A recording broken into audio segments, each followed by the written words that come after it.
Apparently drinking caffeine and alcohol is really bad for you. Caffeine. Apparently as bad as Alcohol. cocaine. Is it? Equivalent to taking Well, then I cocaine. feel like doing cocaine is fine. No, That's a great way to start the podcast. I feel Yeah. like cocaine is fine. Anyway, on that note, Yeah. So welcome back to Why Not with Chris and Harvey, and today guest starring Liv. Hi. Liv is like our resident. We've called in an expert on Destiny 2, Yeah. which is the topic of today's video. So Liv, how long have you been playing Destiny 2 for? How many hours? Oh, a number of hours. I think anyone who's played Destiny for any length of time from launch probably have a similar amount of hours as I would, though I think I would have more hours if I had my degree hadn't got slightly in the way of my gaming time. Yeah, because that's where the priorities are anyway. Oh, yeah, of course, Degree yeah. is getting in the way of the gaming. It's just an obstruction, really. So wait, you played Yeah. since launch?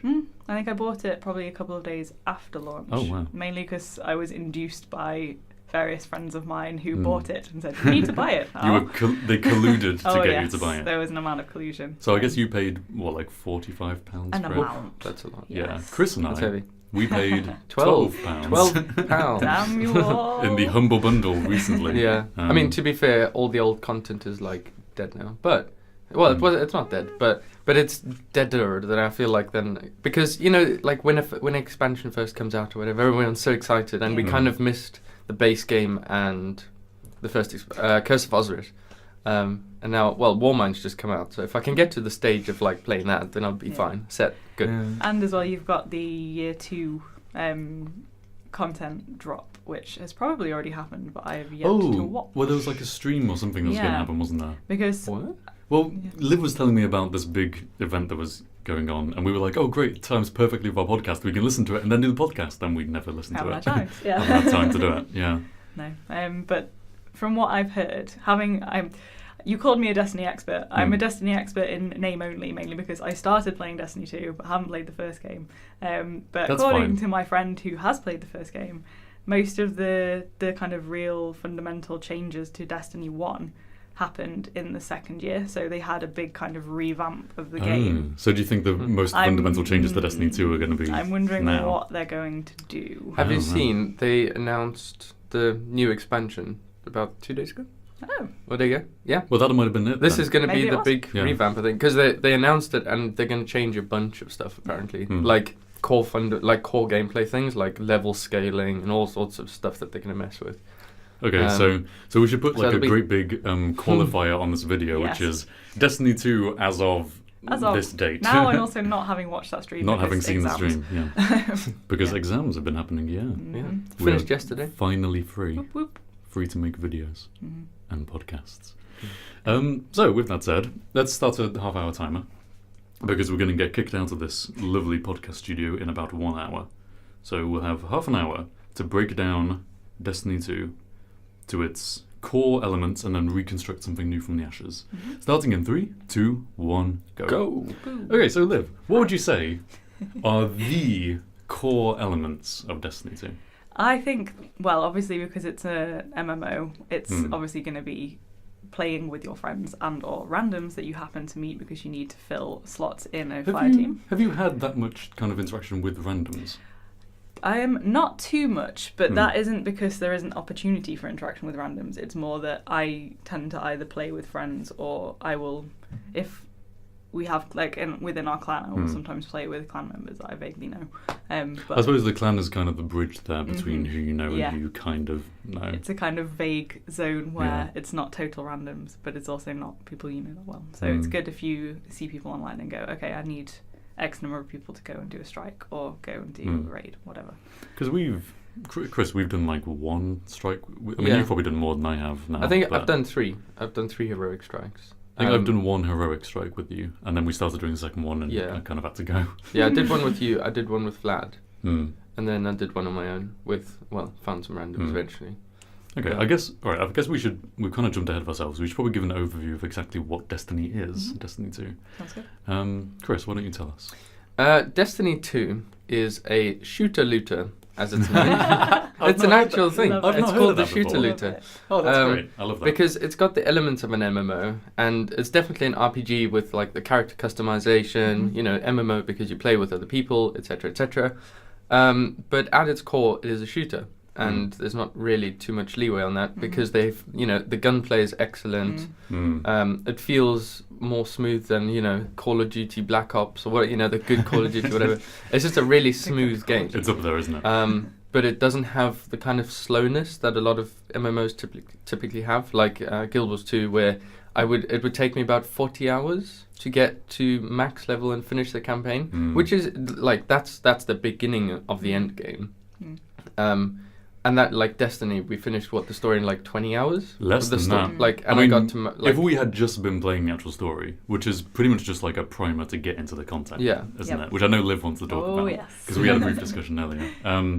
You can play through the entire Destiny campaign in like 10 hours, if that. It's not long because it is just kind of an introductory thing.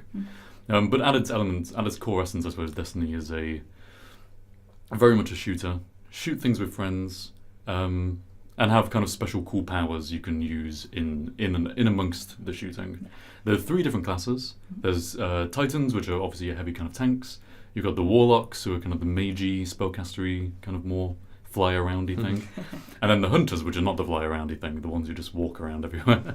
Really lame. Yeah, man. Hunters are the ones.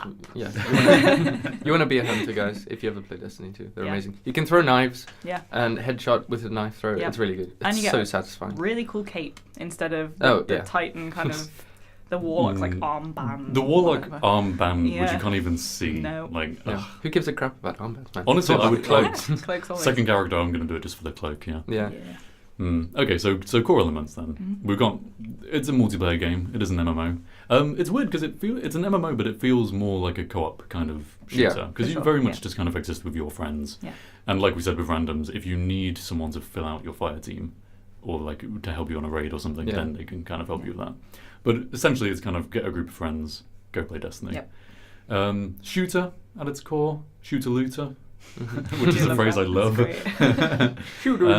Yeah. What kind of non-obvious things? I mean, it has. If we go off of mechanics onto story, there's like a bare bones story there. Yeah. I quite like the setting, which is that there is this entity known as the Traveler, and it has kind of been going between worlds and terraforming them and allowing life to grow there. And in order to protect itself and protect kind of humanity, a few kind of special ones have been selected to be guardians, and they can respawn.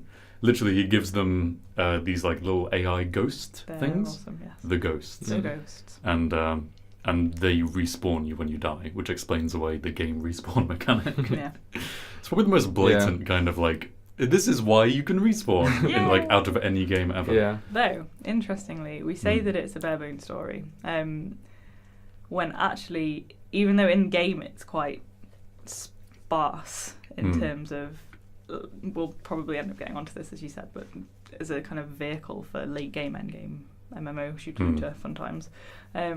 But there is actually quite a lot of lore behind Destiny because I didn't play the first game. My friend Cal introduced me to a kind of summary video on YouTube, but I think it ran to about an hour or 2. It was very long. And that was a summary video. There is a lot of lore in the Destiny universe that you actually you pick up incidentally during the game. So I guess there's a disconnect then between the game and the story. Yeah, that's a good point actually, because the story is the story is quite short and the story is very linear, but you get these things called adventures and patrols. I love those. Which patrols are repeatable missions. They just kind of pop up randomly. Inevitably you'll get the same like collect this, collect that, collect this again. The adventures though. But the adventures are more like they are quest missions effectively. They're like side quest missions, but they have I think they kind of enrich the story of the whole like universe. So that's definitely like after the story or even during the story when you do it. I think that's like a really good source of all the lore and whatever. Yeah, there's also I don't know if you guys have actually discovered this yet. I meant to tell you. Spoilers. But I'm gonna very very vaguely talk around this. No, just go for it. Go for it. Okay? No, seriously, so go basically, for it. in the social space at the end of the story, there are little bits and pieces scattered around that you can actually go and interact with, which then give you kind of little like nuggets of incidental information. I can't think of a specific example, but basically, But there's interactive yeah, stuff you can explore. go in. If you explore the social space, go to kind of nooks and crannies, and you'll get a little like interact icon. Your ghost kind of goes and investigates, and then you get Does that zoom off thing where Yeah. it kind of points and it goes whee, Yeah. and Yeah. then disappears and then reappears. Yeah. yeah. That's really fun. It's actually the reason why I'm chuckling is Mm. because because the way you're talking about like it introduces nuggets of information about the story or whatever. But the only thing I've ever found in the social space is an object that when you interact with it, it turns the floor into lava. It's like the floor is lava game. So I'm just thinking like, No, okay, you don't the lore realise, of yeah. the Destiny 2 universe. The floor is lava. No, it's a very fundamental part of the Yeah. lore behind. Yeah. Have you completed the Floor is Lava game yet? I didn't know how to. Like it's just it didn't end. It does. Oh. Yeah, if you, much to the amusement of Nathan and Cal, I am absolutely terrible at the Floor is Lava game because I just die all the time. Yeah. But if you manage to get to a certain point in the area, you get kind of super jump, super speed. Oh, cool. You can just run That's around. like on kinda the farm. similar. Remember Yeah. we did the farm. Yeah. It's Because similar to jumping that. Because thing. Destiny's kind of weird in that. I haven't really thought about this yet, but it has this kind of social space where you can't fight anyone and you just run around and get missions and Yeah. things. But there is one whilst you're playing the story, and then there's another once you finish the story. Mhm. So there's kind of a disconnect in that there are people who haven't, like the early game, the early players have got their own little space. But essentially. you still, even in late game, once you're at the second social space, you can still access the first one. Oh, can you still go back to the yeah, front? if you go to the EDZ, you can still access it. But to be fair, Okay. because the second social space is much shinier and I has suppose you more probably stuff. there's not much reason to Yeah. go there. Yeah. But But that also has a game not like the Floor is Lava, but you kind of have to jump across different things, and you get super speed and yeah. super jumping Yeah. when you do. Yeah, and you it's fall interesting. off a lot. Like, it's a nice little kind of touch. I like that. Yeah. yeah, little. Okay, But- well, how about we make that a core element? Okay, so Is a it core a core element, not necessarily just like the jumping and games and stuff, because I think that's like more of a small Easter egg type Yeah. thing. Where I think the core element could be that the story is told through like kind of disconnected bits that you find across the world. So the story of the world is told by exploring the world effectively, rather than just being like a main story. Yeah, I guess it's a bit. I guess the actual campaign is a bit of a red herring in that, because it is more like here's a story for the campaign, but then the actual kind of lore of the universe, you find it as you play. And a lot in the strikes as well. So you learn, and I finished Warmind the other day, and you get a bit from that as well. So kind of the wider universe and all the different factions that you see and fight. You kind of get some of their backstory. So, DLC too. do you feel like how many hours would you say you've played? Oh gosh, I don't even want to. In the hundreds, right? Probably, yeah. In the hundreds. Yeah. So, in those hundreds of hours, do you think you kind of found all of that backstory? I probably not, because I think a lot of it will pass you by if you're not actively looking for it, or if you're not already well informed about About the how lore you of the could. universe. Yeah, so it's almost one of those things where they've included it for the people that are actively looking for it. So the people that are really invested in the universe, the story, they're wanting to know more about how this world operates. I think that has both pros and cons. Yeah. It's got pros that it's great for the people who are so invested in the game already, who are intentionally seeking that out. But the con is that because it's very much like a co-op shooter, you don't really spend that much time kind of just in one place, like kind of idly looking at stuff. Like, at least in our experience, we were very much just kind of like, what should we do next? Yeah. All right, let's go do a raid, let's do a strike, and just, you go from bit to bit, and because you're talking with people, you don't really kind of spend that time investigating. So it's ups and downs. I don't know, I reckon we could probably hash out a better way of telling the story in a more engaging way. Yeah. Okay, anyway, but blasting through core mechanics, right? So we've got shooter-looter, there is kind of a wide lore backstory that you can discover. We'll have that as a core element through these little interactive kind of things. And co-op and multiplayer. What else is there? What else is to Destiny 2? I had a really good one, but I've forgotten now. Give me like 20 seconds. All right, I'll- Liv. Oh, What no, else don't is put to me on the Destiny 2? spot. So we've got shooter looter, general kind of co-op gunplay. I suppose you've got your class system. Like that's a pretty core thing. Chris looks like he's just remembered his. go on. Yes, so one of the things I think Destiny does really well, I don't know if it's that core of a mechanic, but I think I definitely think it's a core attitude of a game. where lots of MMOs or kind of games where there's any kind of grinding, the progression is very slow, and like you might get an exotic every like 10 hours I play, and that's like freaking amazing. Like in Guild Wars 2, you can grind. You can grind almost endlessly for legendaries, and they take like weeks and weeks to make.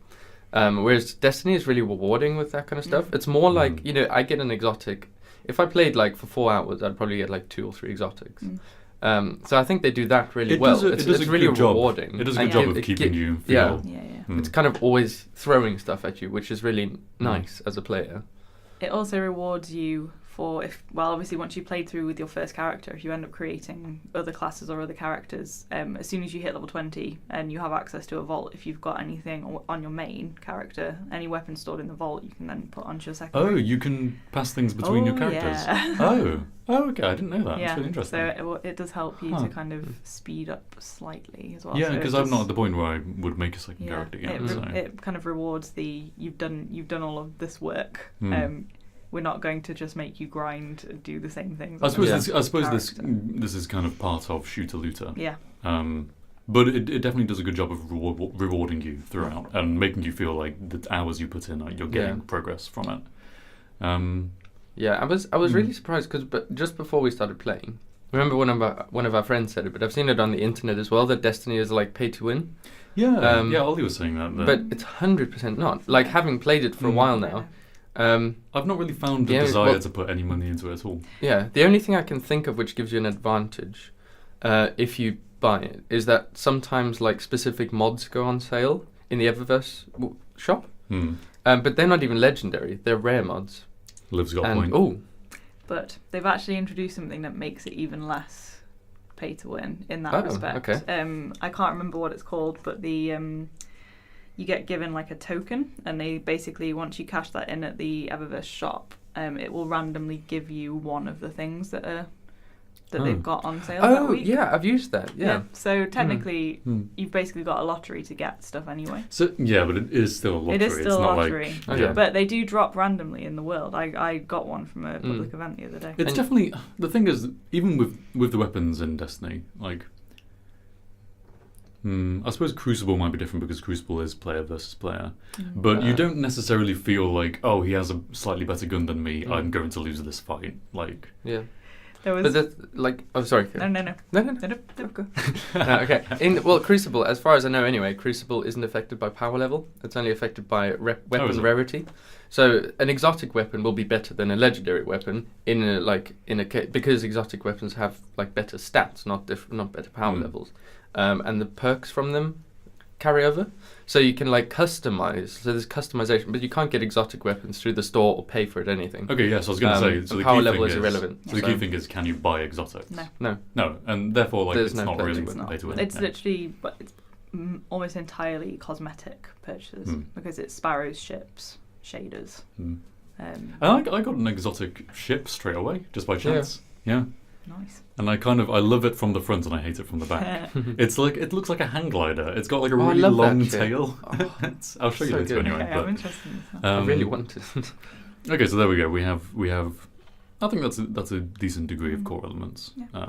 We've not really discussed the fact that the Crucible and the Strikes kind of exist. Oh yeah, almost like a separate bubble from the rest of the world. Yeah. Destiny is weird because it's instanced. So you have like this entire multiplayer world which everyone is logged into. But then when you start any particular given activity, you kind of go into this little bubble where it's just you and your fire team and your friends. Like with Strikes, you kind of you hop on together and then you are doing that strike. Crucible, I assume you hop into matches and you just kind of go into them. So it's like, it's very much a co-op game that's just tied together by an MMO backbone. Yeah. Which I really like. I like that as a lot. I think it works well. It's accessible. Yeah. To like a much bigger player base than like the standard MMOs. Yeah, because it feels like a hub more than a game in and of itself. Yeah. It's just a hub to these different co-op games. Yeah. And then that's a core element for sure. Yeah, because then underneath you've got the story that's kind of facilitating all of that connectivity as well, even though that's the mechanic is obviously the MMO. Yeah. Okay. Anyone got any pressing core elements on their mind? Because we're over halfway through. I think that's it. You know what? I think because like obviously I think there is like more to be said about it, like specifically strikes, heroic strikes, nightfall strikes, raids and stuff. The game is there, isn't it? The fact that there's like a gradual increase in difficulty for stuff, which I think it's important. Like it's important because like the super casual player base might just want to play strikes. Whereas, you know, we might want to do heroic strikes and then the weekly nightfall You strike, can definitely pursue the difficulty Yeah. level that you want, Yeah. can't you? It's very easy to do that. Yeah. Especially with same in the Crucible, because you've got like quick play competitive, and then you've got Trials of the Nine, which looks absolutely terrifying, and I have still not tried in over a year. Oh, we're going to have to go do that then. Yeah. Isn't that PvP? Yes. Well, it's in Crucible, so yeah. Yeah, it's Yeah. like, oh. It looks, hardcore. Nice. Okay, all right. So there we go. We've got some core elements. So now we kind of look at those and rebuild a new pitch for a new game based on those. So Liv and I were talking earlier about story. We've kind of already identified this problem that the story is quite... The campaign, this is, the actual main story you have to play through to unlock things. I, honestly, the first few hours in Destiny, I didn't really enjoy it that much. Because I felt so, like... I felt so locked in and like patronised in a way. It was kind of annoying how I just had to arbitrarily complete these story milestones to get all the content in the game. And I remember, yeah. So if we were to work in the story more so, actually, Chris, what were you going to say? Because it could help. What were you going to say? You remember?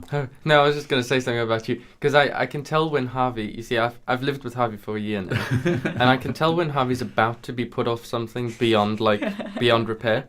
Like if he's about to go off, like going out or anything like that. I know when he's kind of on that ledge, and I don't know if you remember, but I remember if you like because those first couple of hours you were like, oh, not another story mission or whatever, and I was like, Harvey.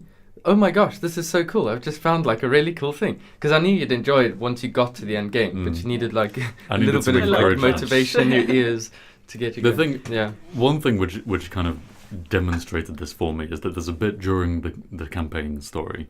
It starts off like you are a fully fledged guardian and you are kicking ass and everything, fighting your way through this city that's been attacked.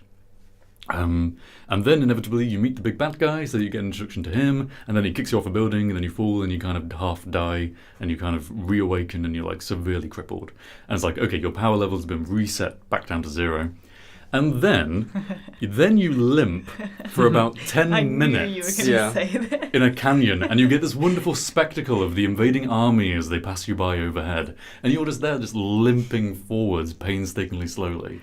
And then you stop limping arbitrarily at some point, and then you have to work your way around this kind of series of ledges, and then you come across this kind of big gap between two ledges, and it's like obviously too big for you to jump across, but there's nowhere else to go. So you jump, you inevitably fall, you die, and then you get brought back to life, and they're like, oh, look at you, silly guardian, jumping, like, oh, what an idiot you are for jumping there even though you're gonna die. It's like, what? You made me do this game. This isn't my fault. I felt really patronised all the way through, which I didn't like. But once the story was over, I was like, hey, this is cool. I thought the ending of the story was pretty dumb as well. It's kind of, The final boss battle wasn't all that good. The final boss battle wasn't good, but the implications of the Traveller being awake at the end of the game will be interesting. It's cool. Like going forward. I think as a novel, it would be great. Are there books on it? Good question. I think they do a comic, don't they? Seen a book. Maybe, I wouldn't be surprised if it was a graphic novel. I think it lends itself better to that kind of medium. Yeah, exactly. It's like, the problem is that this is a video game. But I love the kind of setting of the Traveller and these worlds and these different guardians and whatnot. I like the set piecing, but just the story was a stepping stone to the game, and I feel like it could have been so much more. Specifically, there's another good example which I wanted to cover before I let you guys talk. Right at the very end, you work your way back to the big boss guy who's been the kind of implicator behind all of this. And you're expecting, like, great, I've honed all these skills, everything I've learned, all this training and these power levels I've gone through to get to this moment. The three of us, like you and your friends, we're going to just nuke this guy with our ultimates. We're going to completely take him out in 1 second flat. He's going to do all his monologuing and then we're going to kill him. And so you do that, and then you all ulti and you go fire. Turns out he's immune. He's immune to damage. All damage. There's no way to harm him, and then you get waves of enemies come at you, and you have to go around and kill all the enemies. And also something like what I thought was a drastic mistake as well is that in the very last level, so there's this thing called the light, isn't it, which gives you your ultimate power once you have like accrued enough of it. When you're kind of talking, when you go to this shard and you like unlock your next kind of abilities, there are these wells of light which appear, and you get your ultimate. You get to like test out your new ultimate, and it's basically limitless power mode. That happens in the final boss fight. You get the little wells of light again, and you can kind of go in them. You get your ultimate, and you destroy like a load of creeps. What? No. Yeah, Did you know? they kind of came on and off, but you got Yeah, these. but no, you didn't get your ultimate. Do you not? Because Yeah. no. Oh, okay, sorry. Because you walk in the lights, Yeah. which make him not immune to your damage. There were 2 streams of light, right? And 2 people could pick it up. I could never damage him because you guys could, because you picked up the light. You have to like take turns, obviously, because it's not really designed for 3 people. But anyway, Oh, That's there's how- a problem in and of that's itself, how. then, isn't Yeah. it? Well, yeah, that's Yeah. how that system works. And the reason why I know it is because there's a similar boss on one of the planets, like mini boss, which has the exact same mechanics. Oh, okay. So that's the whole thing is you have to like fight the hordes while you try to find the little stream of light so that you can damage. I don't understand the reason behind Okay, it. yeah. But So my point at the end of the day is pretty much the same then, which is that the culmination of any game should be you having to use all of the skills and all the abilities and all the training that you've kind of gained through that game. Yeah. And it should be like putting that, like the ultimate test of how well have you adapted your skills. But then in that last kind of fight, it kind of just became a different game altogether. Yeah. It felt very different. And it was this new mechanic of whatever it was, the picking up the light and having to, and then he becomes vulnerable and then you can damage him. Like, it would have been so much better if he was just arbitrarily tanky and that you just needed to pour in a lot of damage. Yeah, 'cause Rather than them being like completely invulnerable. it would give you a lot more room to strategize. Yeah, exactly. I just felt like a complete mess. But maybe that was just because it was designed for 1 person to play, Yeah. not 3. But in a multiplayer game, that's Yeah. not good either, Yeah. is it? No. Well, I mean, to be fair, I think the story is kind of geared towards that because I did a meditation the other day. Meditations are where you replay story missions for rewards. Oh yeah. And obviously I did it as a 1 player. And when I think back, it was the mission where you had to like disable the laser, the giant space laser. Yeah. Oh, I remember. Yeah. And it was a lot more challenging on my own actually. I think it doesn't scale the enemies for 3 people. When we so it just played makes that- it easier because it was piss easy. When we played that, it was just Vlad But- was running ahead, destroying Yeah. everything, and we just followed him. Like, we didn't even kill that much by ourselves. Yeah, so I think it is a lot more difficult, and I think the final boss fight you'd find a lot more Yeah, challenging if you do it on your own. Maybe I So should I'm go quite do that. excited to do that. Like But- on my second character, I'll play But it on that's my like that is so wrong for an MMO, though, isn't it? Yeah, That's but- so wrong. But, Who I mean, wants it's to the go story. do that by themselves? It's the story. Okay, so We'll leave the story because I think the story Yeah. is like well, we'll leave that for now. But this Yeah, is now for our now. pitch for a new game, right? Yeah. So the question then is, how do we not do that with Destiny 3, if we're going to call it that? So how do we tie it in better?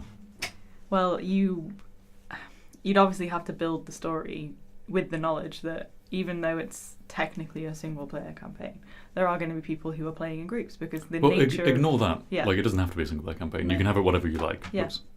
Well, we were saying earlier, weren't we, that it would almost be better because, as you said before, the story, the big kind of chunk of campaign at the start of the game is more of a gateway to Yeah. the game to the itself, rest of the which content. is the late game, which Yeah. is effectively just the game because you've then unlocked everything, obviously.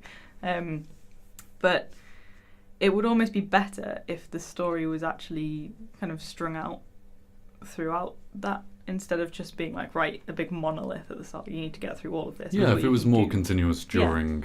and just more incidental isn't the right word, but kind of you could step sideways into the story when you want to. That was the thing. Those moments I quite liked is that the world felt like it opened up before you'd finished the story, which is good. Yeah.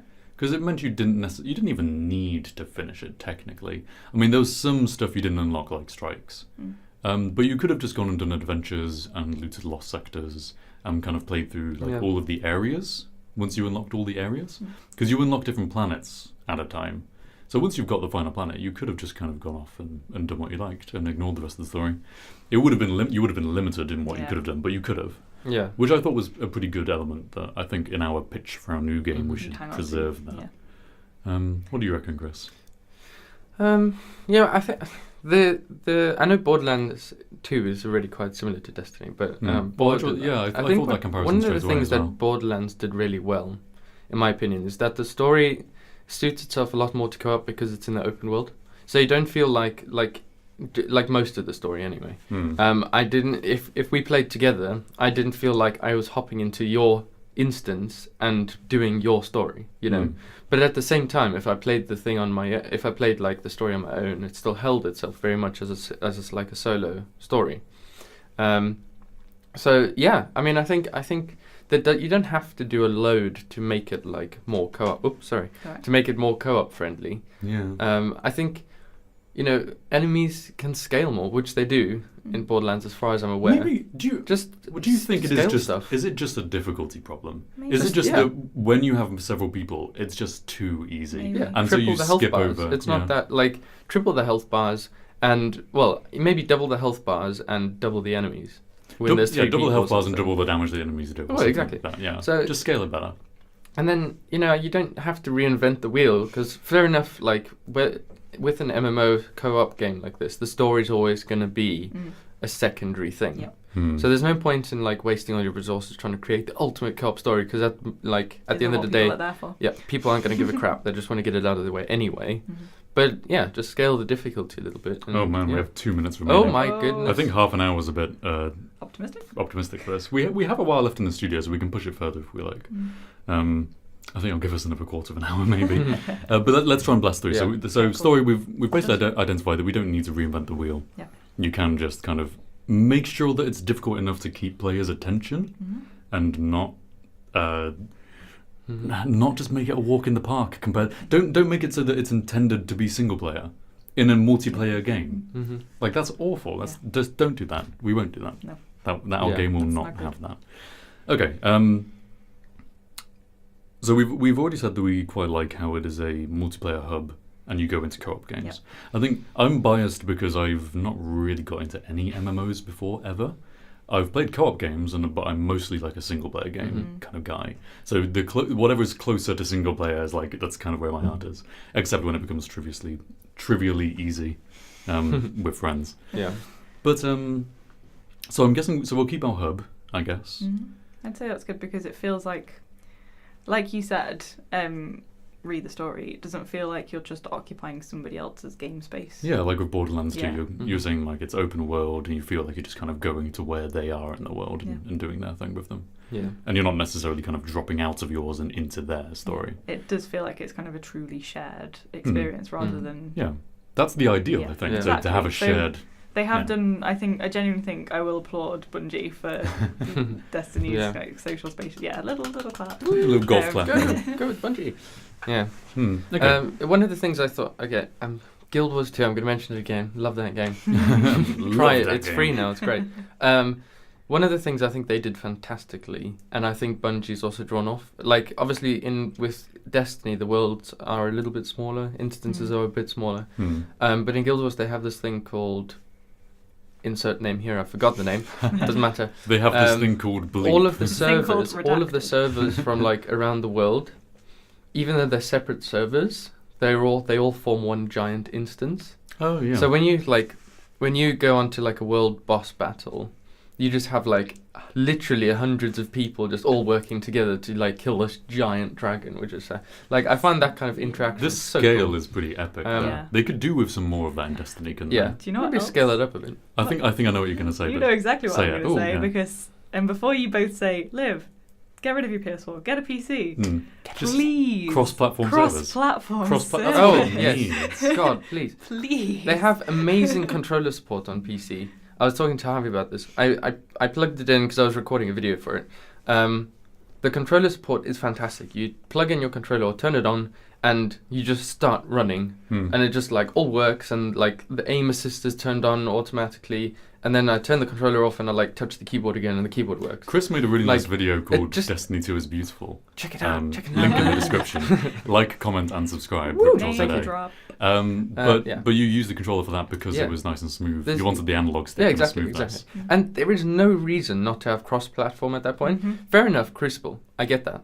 You know, if it's going to be like an advantage, disadvantage, people complain, whatever. Yeah. Okay, that's fine. But in co-op, I mean, who gives a crap? Like that's the thing. That's the not thing with Crucible, necessity. especially. Like we said, it's an MMO hub from which you can go into co-op games. Yeah. So you could just have cross-platform for everything except Crucible. Yeah. Like that would not be too hard to do because when you go into Crucible, you essentially go into a different server anyway. Mm-hmm. So just make it like PC/console servers. And as well, if Bungie's goal in all of this is to create, like we were saying, that kind of sense of shared space, shared experience that all MMOs kind of aspire to, why are you separating? Yeah, why are you players putting your from audience each down the other? middle? Yes. Because Liv and her friends play on PS4, and it would be like really cool for us to be able to play together because we'd have just about almost enough people for a raid. Easily. And it really sucks that we can't because they're on PS4 and we're on PC. Here's a reason. Mm-hmm. You said Destiny was a PS4 launch title. It was. Was it exclusive to PS4 for a certain length of time and then became a PC game? I don't actually know. Destiny if that's never the became a case- PC game. Hmm? Destiny 1 never became a PC game. Oh, so Destiny 1 was a PS4 but- launch Yeah. title. Yeah. Okay, well, 2 wasn't. yeah, Yeah. Destiny 2 But still, launched that's on not PC a like good month reason because after. exclusives are terrible anyway. No. But And the fact that they're using, because they use Battle.net, don't they, on PC? yeah, they do, Interestingly. which is interesting enough. Yeah, So it's almost just like, yeah. you've got your own servers for Just like do the it, man. PS4 crowd. There you go. Just, So our pitch for the new game so far is please like a with more another part, integrated story, cross-platform servers. Please. Honestly, as we said right at the very start of the game, start of the podcast, turn this podcast into a game if we like. Yeah. The shooting is beautiful. It is. Like, don't change that. No. That's good. And the variety of different weapons and you get the subtleties of how, like, you get the recoil on the submachine guns, and you get like, you can tell when you're using a pulse rifle. It's you can nice. tell when you're using a scout rifle. I The sniper love rifles the- are amazing and the best thing ever. So. I don't Harvey know, doesn't like them. Me and Chris What? aren't. No. You get so little ammo. Yeah, but you've got to make the most of it. I like the shotguns. The I've got a slug-loaded pump-action shotgun, all the which shotguns is feel amazing. really powerful. All the weapons do a great job of Yeah. feeling powerful. Yeah. Like, it's great. Yeah. So yeah, don't change that. That's Nope, good. not Just at keep all. that. It's Just like what we more. said with Fallout in our last podcast. We were just like, Fallout 4 became more of a shooter than a story game. So for the next game, just keep the shooter mechanics. Yeah. And then add more story. More power ammo, Hmm. like you said. Yeah, Not enough that'd bullets. be cool. It is, Oh, does that- look quite yeah. limited. I just remembered something from the expansion that's going to change. Oh. The next expansion. Apparently, the weapon things are going to be removed, so you can put any weapon in any slot. You have 3 slots, Oh. and you can do Oh, whatever you man. want. You That's can do so much better. You can do 'Cause like you 3 can- power weapons. Yeah, if yeah, you want. exactly. You could Oh, become like a really yeah. specialized character. Like, Yeah. you could just be the artillery at the back. That is going to be that will be game changing, because That's if you great. think about how that's going to work in the Crucible, Hmm. if you've got a team of players playing together, Yeah. you can then have Specialised. a tank, a Yeah. Well, that's stealth. Like the class. Okay, so this is one thing that I think is flawed with the class system in Destiny 2. Mm. It's pretty much exactly that, is that you have class systems which are intended for specialization, Yeah. but at the end of the day, every single player is pretty much the same.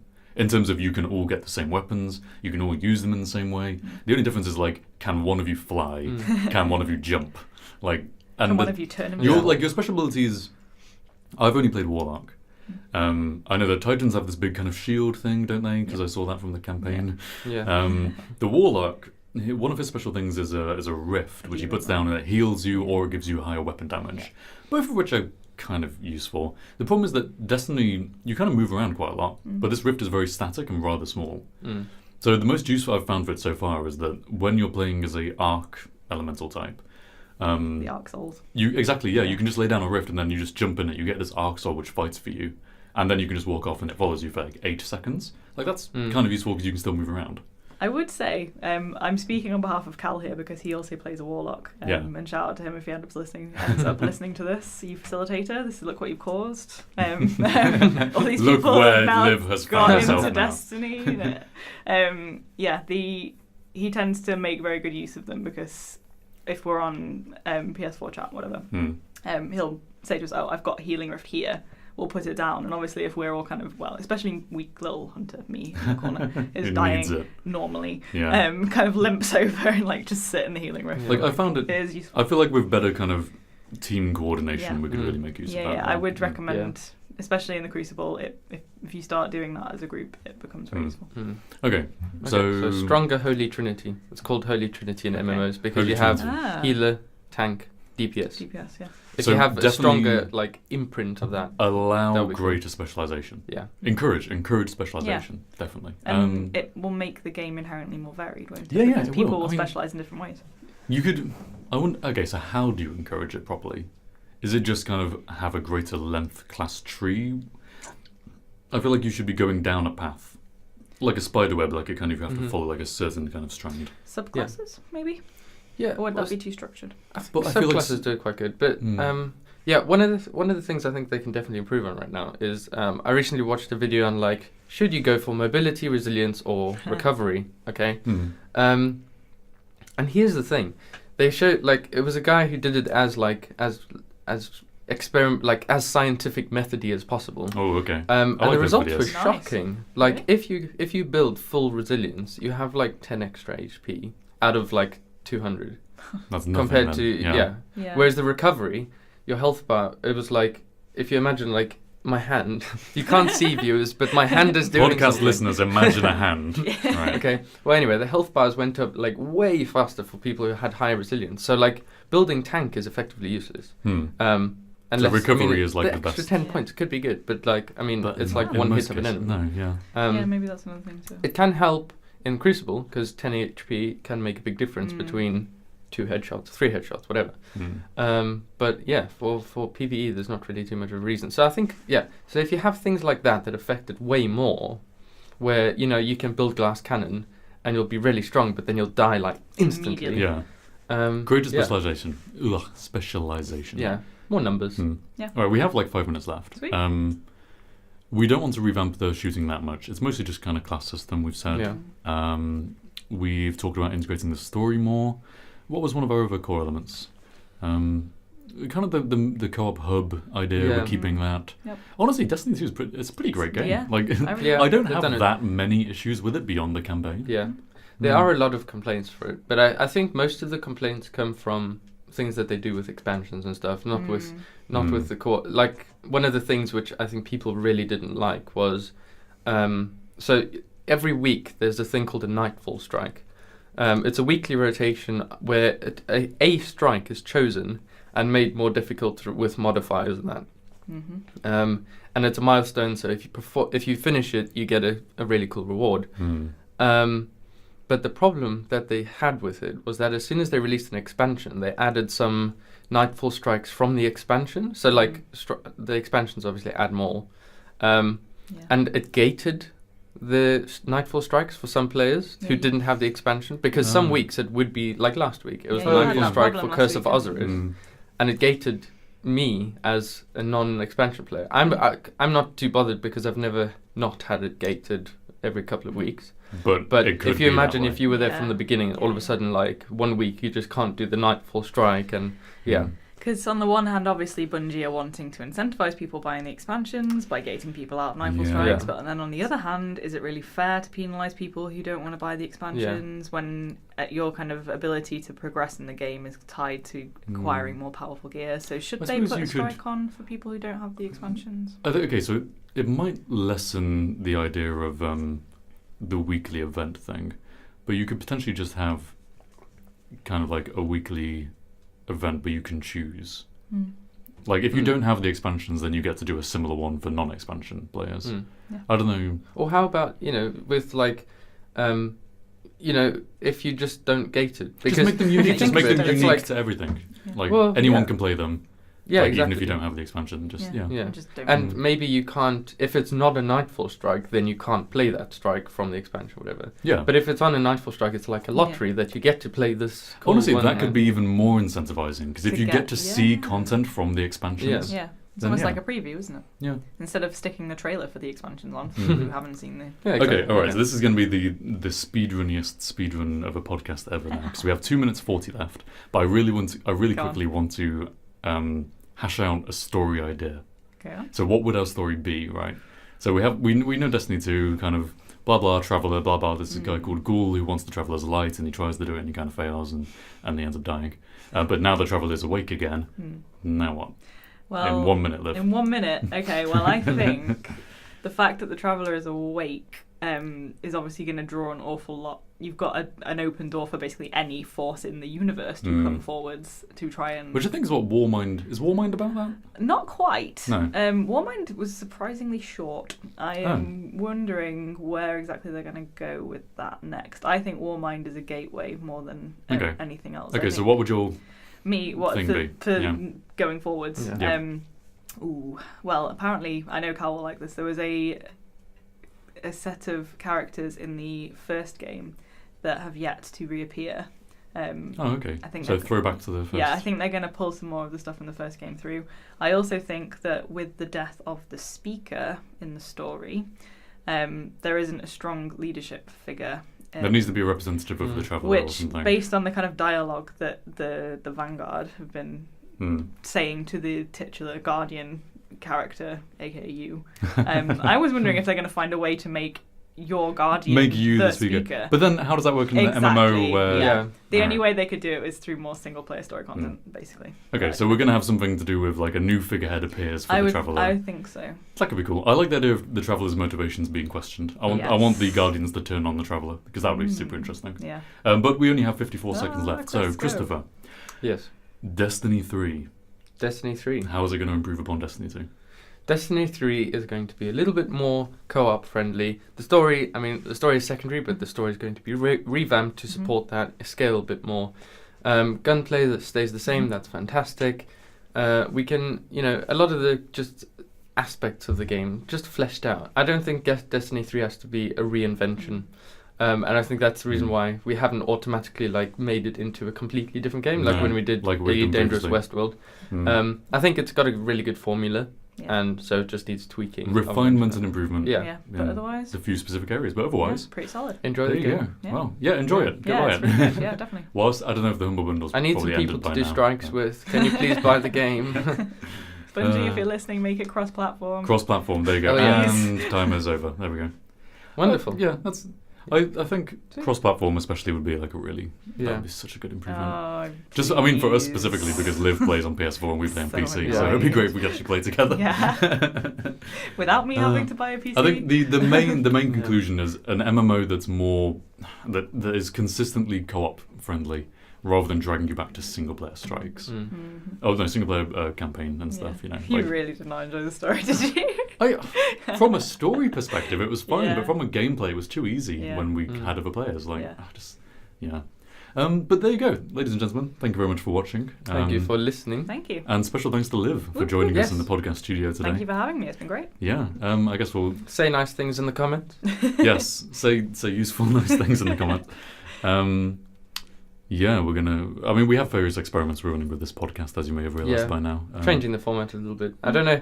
I reckon with this... You've seen some drawing. You've seen some footage. This one, we'll see. We'll see where this goes. Curious what you... but let us know what you thought of whatever was in the background and whatever was going on there. So, yeah. And Liv, whatever games do you want to do in the future? Well, I suppose that's a question we'll leave. Have to have a chat. We'll have a chat about that. But I'd like to come back. Let us know whether you want to see Liv or whether you'd rather her just be banished from the internet forever. Oh dear. And on that note, thanks for watching. Thank you. And we'll see you all next time. Thank you. Bye guys. Bye. Bye-bye.